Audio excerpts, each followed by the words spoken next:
A pediatric doctor by the name of Jill Simmons, who is the executive director of the American College of Pediatricians, has gone massively viral, getting tens of millions of views after she called out many of America's medical institutions for transitioning children. And she's essentially said, enough. Maybe, just maybe, we shouldn't be transitioning kids and giving them irreversible damage. Let's talk about it. Yeah, you better. Yeah, you better. Guys, before we get into today's video, please like and subscribe. I think many people need to see and hear this. We've been waiting a long time for our medical associations and institutions in this country to call out the transitioning of children and say no more. We don't need to be doing this. And finally, we have one. It is a socially conservative group of pediatricians, so that's unfortunate that we can't find a group of just all-around doctors here in the United States to say this is not okay, but at least we have Dr. Jill Simmons, and this is a very powerful statement, so let's hear it from her first, and we'll break it down. And we have serious concerns about the physical and mental health effects of the current protocols promoted for the care of children and adolescents in the United States who express discomfort with their biological sex. This declaration was authored by the American College of Pediatricians, but really it was developed from the expertise of hundreds of doctors, researchers, and other healthcare workers and leaders who, for years, have been sounding the alarm on the harmful protocols that continue to be promoted by the medical organizations in the United States. Despite recent revelations from the leaked WPATH files and the recent release of the final report from the CAS review, these medical organizations have not changed course.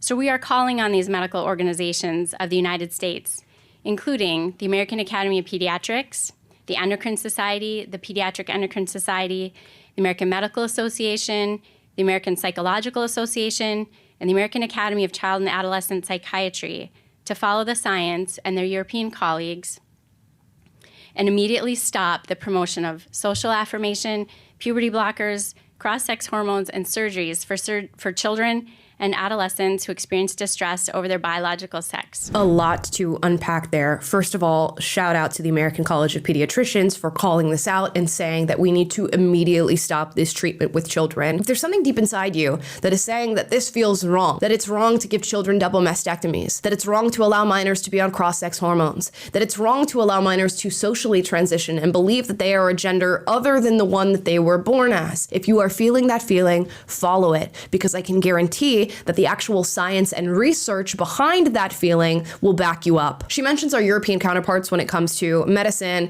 and she's talking about France, Sweden, Germany, Finland, who have all decided not to transition children and not to allow this gender-affirming treatment, and I put that in air quotes because we shouldn't call it that, but not to provide that to kids. She also mentions the CAS review and the WPATH files. The CAS review essentially found out that no, we shouldn't be allowing children to transition. It is not beneficial to them. It is not putting them on a healthy path as far as their socialization and their mental health, and that indeed many children grow out of the experience of gender dysphoria if you give them the time to, which in many cases here in the United States, we are not. As far as the WPATH files, they pointed out that many doctors that are complicit in the lie of providing gender affirmation care to children realize that they have no idea what the hell they're doing. And whilst they know they have no idea what the hell they're doing, they're continuing down the path of gender reassignment for minors. Ask yourself why a doctor would do that. And when you go through and read these WPATH file quotes from physicians and medical professionals, it will shock you. Let's read a few. I'm going to start off with the craziest one. This is a doctor talking about treating patients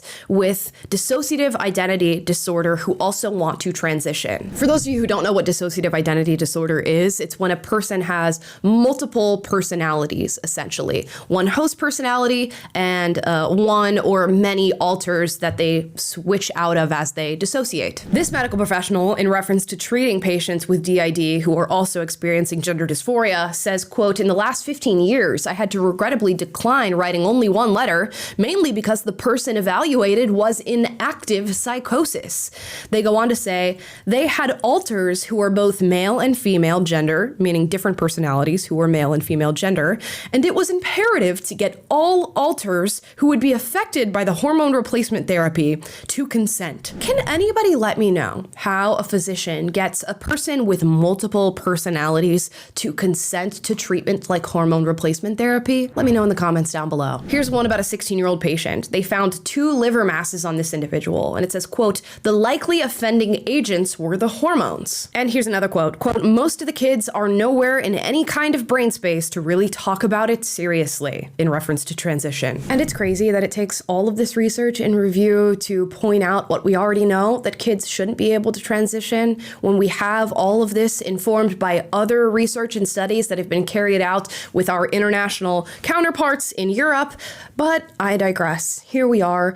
At least somebody at the American College of Pediatricians is capable of calling it out and doing so publicly. Let's return to her statement. In our declaration, we affirm that sex is a dimorphic, innate trait defined in relation to an organism's biological role in reproduction, male and female. This genetic signature is present in every nucleated somatic cell in the body and is not altered by drugs or surgical interventions. I know there was a lot of medical jargon in that last part, but essentially she's saying that your cells tell us whether or not you are male or female, and that doesn't change no matter how much medical treatment you receive in order to swap out your gender. Doesn't matter if you receive a double mastectomy and lop off your breasts, if you add breasts, if you change your privates, which is just a heinous form of mutilation that we are subjecting young kids to. All of these things do not change what we know, and that is the sex that you were born with. Consideration of these innate differences is critical to the practice of good medicine and to the development of sound policy for children and adults alike. Medical decision-making should be based upon an individual's biological sex. It should respect biological reality and the dignity of the person by compassionately addressing the whole person. We are here defying the claims made by these medical organizations in the US that those of us who are concerned are a minority and that their protocols are consensus.